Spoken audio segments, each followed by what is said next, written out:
ابتدا ہے اس رب جلیل کے بابرکت نام سے جو بڑا مہربان نہایت رحم کرنے والا ہے۔ دوستو، آپ کو اس چینل پر اسلام کے متعلق دلچسپ معلومات فراہم کی جا رہی ہیں۔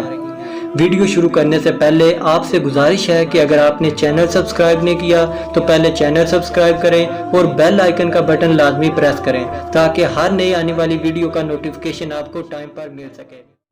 استاد صاحب کلاس میں داخل ہوئے اور لمبی سی لکیر بلیک بورڈ پر کھینچ دی اور پھر کلاس کو مخاطب کرتے ہوئے کہا کہ تم میں سے کون ہے جو بغیر ہاتھ لگائے اس لکیر کو چھوٹا کر دے۔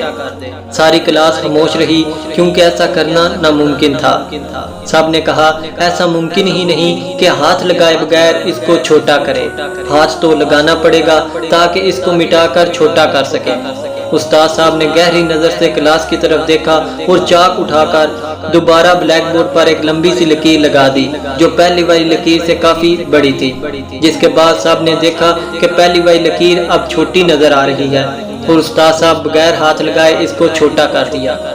تو آج کی کلاس میں طالب علموں نے اپنی زندگی کا سب سے بڑا سبق سیکھا۔ وہ سبق یہ تھا کہ دوسروں کو نقصان پہنچائے بغیر، تنقید کیے بغیر اور حسد کیے بغیر ان سے آگے بڑھنے کا ہنر تھا، اور یہ سبق انہوں نے چند منٹوں میں سیکھ لیا تھا کہ اپنے اخلاق، اپنے کردار اور اپنے عمل سے دوسروں سے آگے بڑھ جاؤ، تم دوسروں سے خود بخود بڑے نظر آؤ گے۔ تو امید کرتا ہوں کہ آپ کو آج کی ویڈیو پسند آئی ہوگی۔ انشاءاللہ اگلی ویڈیو میں دوبارہ حاضر ہوں گا، تب تک کے لیے اللہ حافظ۔